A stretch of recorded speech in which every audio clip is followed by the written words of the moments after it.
جو تیرا نام لے ذاکر ہے پیارے، تصور جو کرے شاگرد ہے یا غوث۔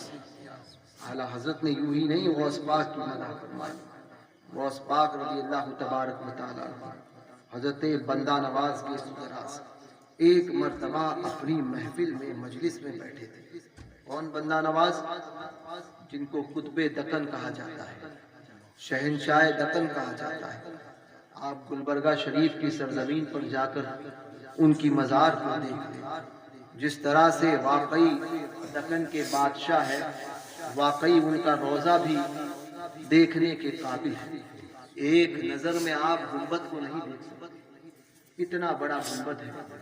میرے خیال سے غالباً ایشیا کا سب سے بڑا گنبد اپنے رقبے کے اعتبار سے حضرت بندہ نواز کا ہے۔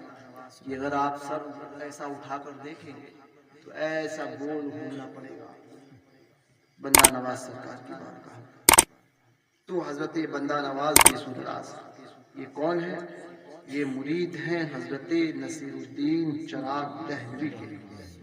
نصیر الدین چراغ دہلوی مرید اور خلیفہ ہیں حضرت محبوب الہی نظام الدین اولیاء مرید اور خلیفہ ہیں حضرت بابا فرید گنج شکر کے۔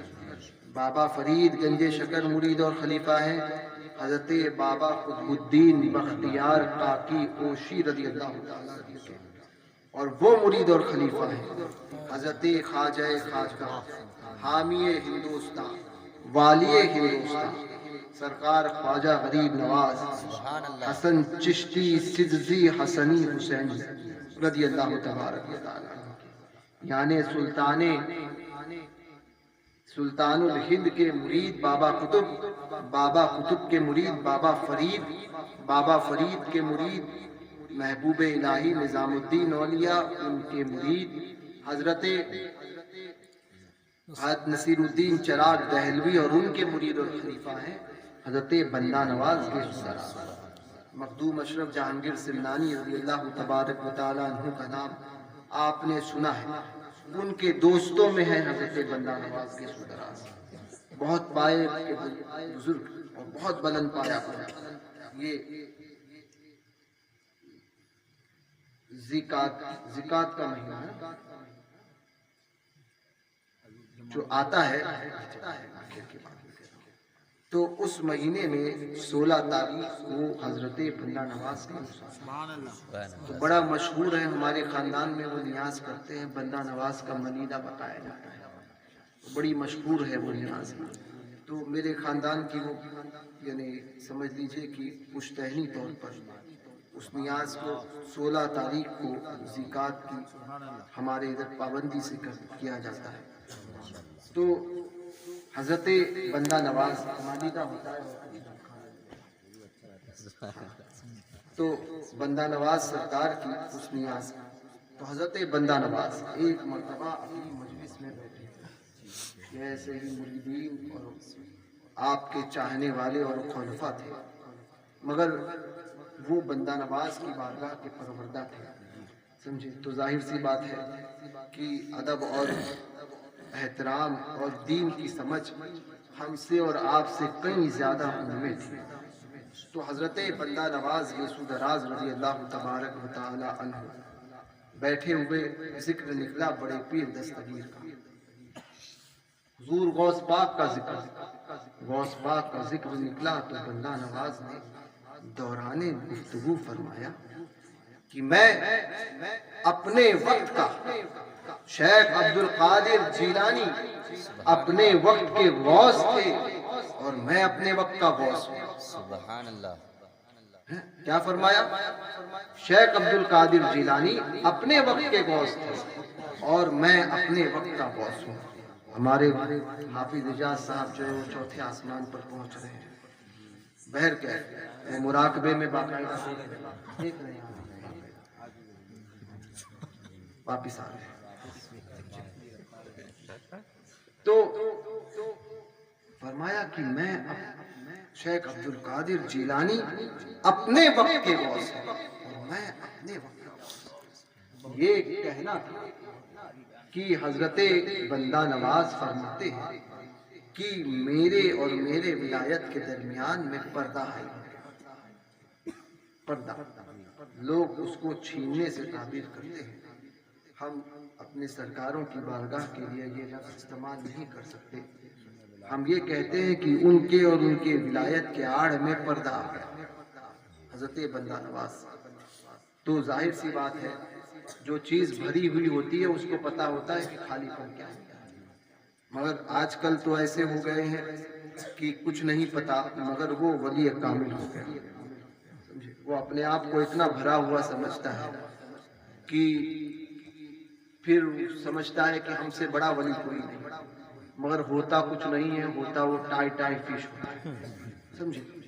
تو حضرت بندہ نواز نے جب اس بات کو محسوس کیا کہ کچھ بات ہوئی ہے کہ میرے اور میرے ولایت کے درمیان پردہ حائل ہو گیا، تو آپ نے مراقبہ کیا تو مراقبے میں آپ نے آنکھ بند کر کے دیکھا. یہ آج جیسے آج کل کے باباؤں کا مراقبہ نہیں ہے.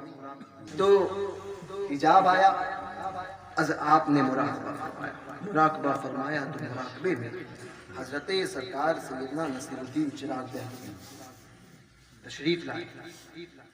پیر و مرشد کی بارگاہ میں عرض کی حضور مجھ سے یہ معاملات ہوئے ہیں تو میں کیا کروں؟ حضرت نے فرمایا کہ بات کیا ہوئی تھی، کیا ہوا تھا کہ جس کے سبب یہ ساری باتیں ہوئی؟ تو آپ نے کہا کہ حضور میں نے یہ کہہ دیا تھا. بندہ حضرت نصیر الدین چراغ دہلوی نے اپنے مرید سے فرمایا کہ معاملہ میرے بس کا نہیں ہے، معاملہ اوپر کا، اس میں کچھ نہیں کر سکتا. بات نظام الدین اولیاء کی بارگاہ میں پہنچی، آپ نے سنا کیا. بابا فرید بابا قطب سے ہوتے ہوئے غریب نواز کی بارگاہ میں. غریب نواز نے فرمایا کہ ہمارے بس کی بات نہیں، معاملہ اوپر کا ہے. ہوتا ہوا حضور کی بارگاہ تک پہنچا. حضور کی بارگاہ تک پہنچا، حضور نے سیدہ خاتون جنت کو طلب فرمایا. سبحان اللہ سبحان اللہ. اور کہا کہ آپ عبد القادر سے کہیے. اعلیٰ حضرت نے یوں ہی نہیں کہا تیری سرکار میں، چاہتے تو اعلیٰ حضرت کسی اور کا بھی نام لکھ سکتے ہیں، کیوں غوث پاک کا نام لکھا ہے؟ تیری سرکار میں لاتا ہے رضا اس کو شبیہ جو میرا غوث ہے اور لاڈلا بیٹا وہ بڑے پیر دستگیر ہے.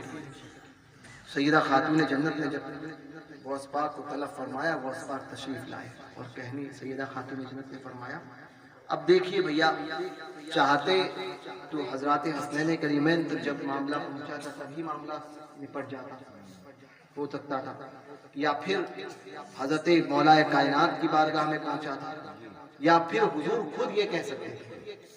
لیکن کبھی کبھی کسی کی عظمت اور کسی کی بلندی کو بتانا ہوتا ہے کہ یہ کتنی ہماری بارگاہ کا مقرب ہے اور اس کا مسئلہ کتنا حساس ہے. اس لیے اس بات کو بتانے کے لیے، اس کی اہمیت بتانے کے لیے ان ساری بارگاہوں سے اس کو بھیجا گیا کہ سرکار بھی چاہتے تو اسی وقت کہہ سکتے تھے کہ عبد القادر یہ معاملہ حل کر دیا، مگر سرکار نے بتایا کہ جس کا مسئلہ ہے نا وہ ہماری بارگاہ میں اس قدر اہمیت والا ہے کہ ہم اس کے مسئلے میں اتنے حساس ہیں کہ یوں ہی فیصلہ نہیں کرتے، پہلے عظمت کو بتاتے ہیں. عظمت کو بتانے کے لیے حضور نے سیدہ کو طلب فرمایا.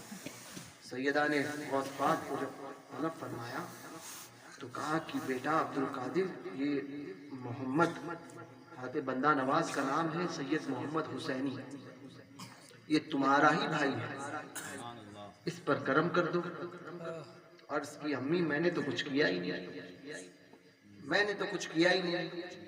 سیدہ فرماتی ہیں کہ مجھے پتا ہے کہ تم نے کچھ نہیں کیا، میں جانتی ہوں کہ اس ولایت کے درمیان جو پردہ حائل ہوا ہے وہ تم نے نہیں کیا ہے، یہ رب کی طرف سے ہے. کس کی طرف سے؟ رب کی طرف سے. پھر سیدہ نے فرمایا کہ تم ہاتھ اٹھا کر دعا کرو. اب غوث پاک بندہ نواز فرماتے ہیں کہ غوث پاک نے ایسے ہاتھ اٹھائے اور غوث پاک نے دعا کی کیسے ہاتھ اٹھائے؟ ایسے ہاتھ اٹھا کر دعا کی. فرماتے ہیں یہ ہاتھ پھیرنے کی دیر تھی کہ اس سے پہلے، ہاتھ پھیرنے سے پہلے بندہ نواز فرماتے ہیں کہ میری اور میرے ولایت کے درمیان جو حجاب حائل ہوئے تھے وہ سارے حجابات کو اٹھا دیا. سبحان اللہ. اور ولایت کے جس مقام پر میں فائز تھا وہ مقام تو مجھے ملا ہی نہیں، بلکہ بڑے پیر نے ہاتھ اٹھائے تھے، غوث پاک نے ہاتھ اٹھائے تھے. اس لیے اللہ تبارک و تعالیٰ نے کئی درجات میرے بلند کر دیے. جو تیرا نام لے ذاکر ہے پیارے، تصور جو کرے شاغل ہے یا غوث. السلام علیکم ورحمۃ اللہ وبرکاتہ.